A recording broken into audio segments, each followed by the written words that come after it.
All right, recently I did a lot of research on one of the most famous artists, Vincent van Gogh. Okay, and I found something very, very interesting that I think you might be interested into looking at. Okay, so during his life, okay, he was admitted to the psychiatric hospital, okay, because he was seen as almost unstable. Okay, and during this time as well, because he was still an artist, he used art as a form of self-medication. Okay, you might think like, okay, how does that work? It's not exactly like medicine. It's not like something you literally just swallow and it fixes you. Okay, but the thing is, a psychiatric hospital is to do with the mind. And for him, he was feeling a lot of pain within his life because his status as an artist. During that time, being an artist brought a lot of shame. Okay, like people did not want you to be an artist. Okay, but Vincent van Gogh, I'll write his name up here. Okay, oops. Here we are. So, Vincent van Gogh, he used art as a form of self-medication. I'm just going to draw a plus symbol here. It's meant to be like a health potion. Sure, health potion. There you are. Okay. Hopefully that makes sense. Anyways, so he used art as a form of self-medication. And I thought that was really, really interesting because art today, it's seen as almost just a route for monetary success. Okay, simply to get money. But the thing is, with art, art has always been a way to express the human spirit, okay? A way to express yourself, all right? Not simply just a way to get money, okay? It can be a way to get money, but ultimately it is a form of how you express yourself or how other people express themselves, okay? And that's through mediums such as painting, music, writing, okay? And that becomes almost like a centerpiece of what a country even is as well, okay? It speaks to the people. Now, Vincent van Gogh, he used painting as his form of self-medication, okay? Now, I want you to think as well, especially if you're an artist, okay? If you've gotten to this part of this video, it means that you're probably an artist and you probably, yeah, you maybe play music, you write your own original songs, or you write your own short stories, or just stories in general, okay? I want you to think about how you might even be using art as your form of your own escape, as a way to express yourself, to almost self-medicate.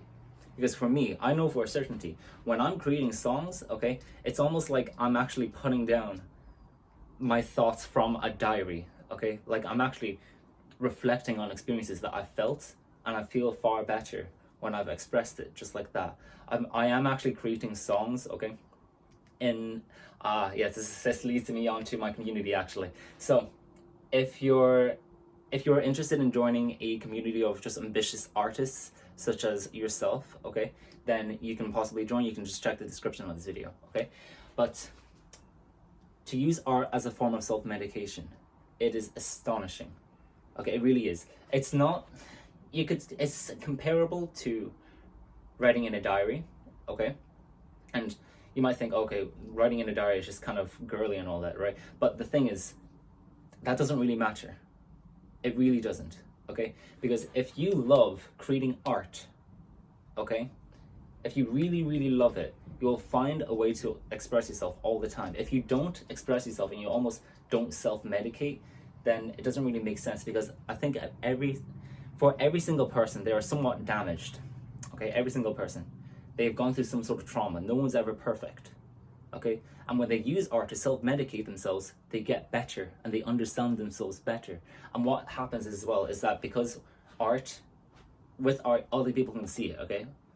Like you don't really show other people your diary, but you show other people your songs. They can reflect on that as well, okay? They can understand themselves better when they hear you, and they can understand you better as well, okay? Does that make sense? So it's a bit like you create your medicine, and then the medicine is for yourself and also for other people, which I think is actually really, really cool, okay? And now that can work for literally anything, all right? You can do it for music, you can do it for writing, okay? You can do it for dancing if you wanted to, okay? You can do it for anything. I think that's an absolutely incredible thing, okay? And I just wanted to bring this thought to you, okay? Especially if Vincent van Gogh, one of the greatest painters that have lived, if he did that, I think we should take some inspiration from him, okay? But that is the end of the video. Hopefully you enjoyed this rant about self-medication in music, all right, or just art in general. If you did enjoy this video, you can leave a like, you can subscribe to see more videos like this, so then it'll show up in your feed. And also, especially if you've gotten this far into this video, I would like you to check out my private community I've created for ambitious artists. Okay, I think you'll find it really interesting. We set up challenges, we set up calls so that we can keep each other accountable in our own projects, because I know, especially if you're a very ambitious artist and you don't know any other ambitious artists in your life, it can feel like you've got a fire and you have to keep at it. But imagine you had a friend, even just a singular friend that was similar to you, who dreamt so big as well. You can keep each other growing, and it's almost like that fire can expand. You're feeding more fuel to the fire, okay? That's why I have the community. If you want to join, you can check the description of this video, okay? And hopefully I see you, maybe in the community or in the next video. See you later. Bye-bye.